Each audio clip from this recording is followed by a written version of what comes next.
Pintermu, hebatmu, usahamu, rekayasamu, semua usahamu tidak akan bisa mendatangkan uang serupiah pun.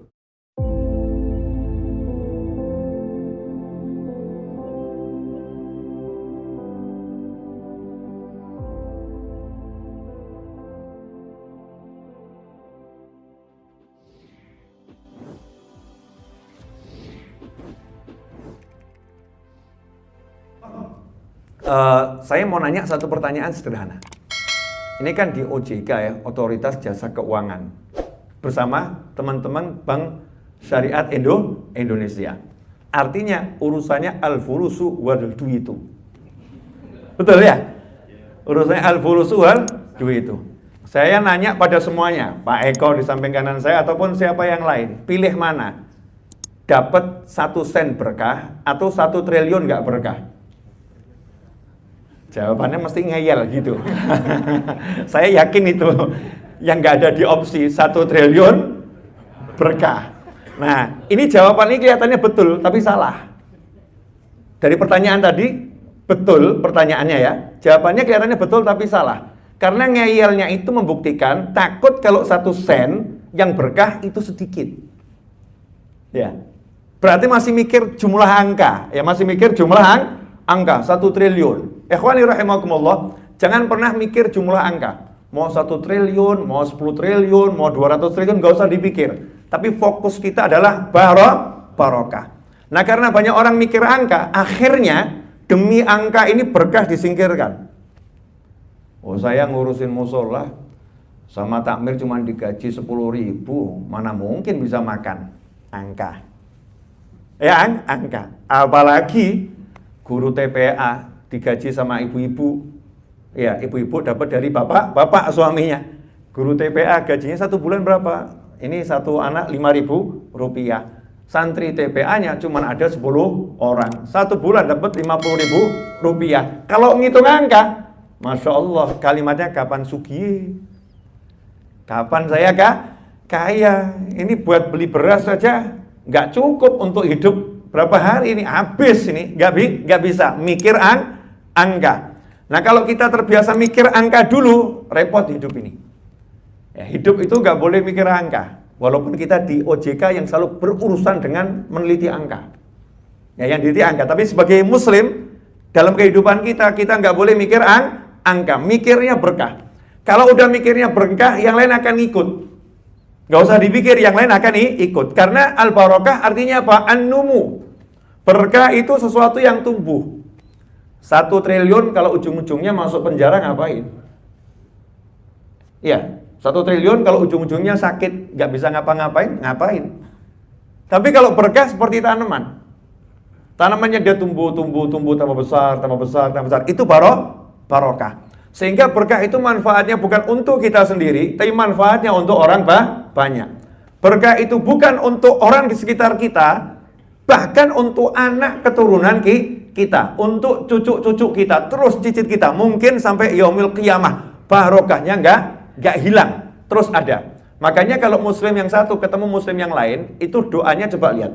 Assalamualaikum warahmatullahi wabarakatuh. Ini doa loh ya. Assalamualaikum, semoga selamat itu selalu menyertai kalian. Warahmatullah, rahmat juga menyertai kalian. Khusus berkah tidak mengatakan semoga berkah menyertai kalian, enggak. Tapi wabarakatuh, dan semoga berkah menyertai kalian.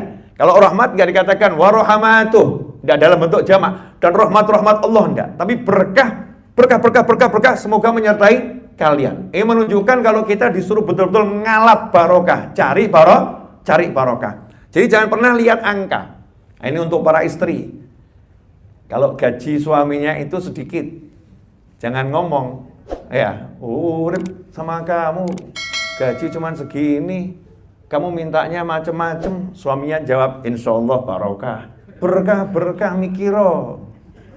Masya Allah, berkah mikiro nih. Istri yang model begini perlu ikut ngaji bareng saya nih. Iya, insya Allah gak ada yang model begini. Juga suami, ya juga suami. Jangan pamer duit sama istri. Jangan pamer duit sama istri. Tapi pamer kalau berangkat kerja itu saya niat cari nafkah, bukan cari duit. Sehingga ketika pulang, biasakan ngomong, insya Allah barokah. Ini barokah. Ini ada suatu desa, insya Allah berkah. Karena zaman sekarang suami kalau ditanya, nggak seperti dulu. Mau kemana? Ke kantor. Mau kemana? Ke kantor. Mau kemana? Biasa cari duit. Ya, biasa cari duit. Orang dulu nggak begitu. Mau kemana? Cari nafkah. Nafkah. Cari nafkah. Mau kemana? Cari berkah. Ya, cari berkah. Sehingga mindsetnya itu berubah. Suaminya berubah, istrinya berubah. Berapapun yang diterima adalah barokah. Nah, saya mau nanya sederhana tadi ya. Pilih 1 sen berkah atau 1 triliun tidak berkah? Kok masih lama jawabnya nih? Ibu-ibu gimana ibu? Suaminya pulang ngasih 1 sen tapi ngomong ini insya Allah berkah. Ibu bahagia enggak? Bu, 1 sen. Suaminya ngomong ini insya Allah berkah. Ibu bilang apa? Yakin. Loh, kita mau yang keterapan saja ya, nggak mengada-ada. Yakin nih, bilang alhamdulillah. Innalillah. Katanya sama-sama syariat, sama-sama bersyariat, kan banyak kalimat pilihannya. Bisa alhamdulillah, bisa innalillah. Mungkin istri pilih innalillahi wa inna ilaihi rajiun. Kalau milihnya seperti itu berarti lagi kena musibah. Lah musibah itu pasti nggak enak. Ya pasti nggak enak. Tapi kalau dengar kalimat ini insya Allah berkah, diyakini itu barokah itu diyakini. Amin. Ya amin. Berkah apa insya Allah berkah. Jangan mikir ini bisa dibuat beli apa, bisa buat dibeli apa. Jangan dipikir. Nanti akan ada keajaiban. Namanya berkah itu tumbuh kok. Namanya berkah itu tumbuh. Nanti akan ada keajaiban. Saya ngomong begini karena sudah banyak contohnya. Jadi bukan teori ya, sudah banyak contohnya. Dan itu yang diajarkan sama Allah dan Nabi itu bukan teori ya. Nabi SAW, jangan salah. Guru-guru tuh ngajarinnya teori. Hasil penelitian fulan. Kalau kanjeng Nabi SAW bukan teori, tapi ilmu pasti. Teori bisa berubah. Ilmu pasti dari langit gak mungkin berubah. Wahyun yuha. Tidaklah Nabi SAW itu berbicara dari hawa nafsunya, kecuali wahyu yang diberikan kepada beliau dari Allah Subhanahu wa Ta'ala. Yang berbicara Nabi, tapi Nabi dikasih tahu sama Allah Subhanahu wa Ta'ala yang menciptakan segala sesuatu. Jadi nggak mungkin keliru. Lah kuncinya biar dapat berkah ini bagaimana? Ya, lau anna ahlal qura, seandainya penduduk satu negeri itu amanu wattaqau, beriman dan bertakwa, la fatahna, pasti kami bukakan. Kalimatnya pasti kami bukakan keberkahan dari bumi, dari langit, pasti kami bukakan itu. Berarti ada sesuatu yang tertutup. Kalau dibuka berarti ada sesuatu yang tertutup. Berkahnya sudah ada di langit, berkahnya ada di bumi, tapi tertutup untuk dia. Kenapa tertutup untuk dia? Belum dibuka. Siapa yang bisa buka? Allah Subhanahu wa Ta'ala. Bagaimana Allah akan bukakan untuk dia? Kalau dia beriman dan bertakwa. Iman dan takwa. Nah, imannya dulu sekarang, sebelum takwanya. Saya mau nanya ini, tugasnya OJK ngapain Pak? Yang paling pokok? Menguasai industri jasa keuangan. Misalnya ada satu perusahaan gitu, atau di lembaga keuangannya. Seluruh sektornya ya. Kalau ada yang nggak beres keuangannya, melanggar aturan, OJK bisa nutup ya. Tentunya oleh proses itu bisa nutup. Oke. Berarti OJK ditakutin ya? Nggak ditakutin. Sama yang maksudnya sama yang melanggar-langgar itu. Sama yang melanggar OJK ditakutin. Oke. OJK meneliti pergerakan keuangan dari lembaga-lembaga yang ada. Sekarang saya mau nanya, lah yang meneliti Anda semua siapa? Yang meneliti saya siapa? Yang meneliti dan tidak perlu meneliti, kelihatan semua. Siapa? Allah Subhanahu wa Ta'ala. Nah, iman enggak ini? Saya, Anda, kita, iman enggak kalau setiap detik dilihat, diawasi, diteliti sama Allah Ta'ala? Enggak ada yang luput. Pasti kelihatan semua. Iman enggak?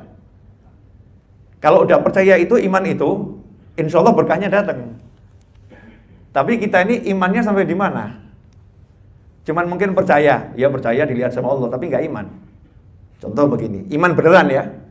Iman itu ada artinya percaya, ada artinya sudah betul-betul mengakar jadi keyakinan yang luar biasa. Contoh misalnya ini handphone saya ini kan lumayan berat ini. Kalau Pak Eko bilang, Habib, kalau Habib nakal saya lempar pakai handphone ini, misal, ya insya Allah enggak ya. Nah, saya lempar pakai handphone ini, saya enggak berani nakal, dilempar sama beliau sakit ini. Atau kalau beliau tanpa sengaja pegang handphone beliau juga, handphonenya terbang ke arah kepala saya, kira-kira bagaimana? Saya akan diam menerima seperti sepak bola di kop begitu atau saya menghindar? Menghindar, betul ya?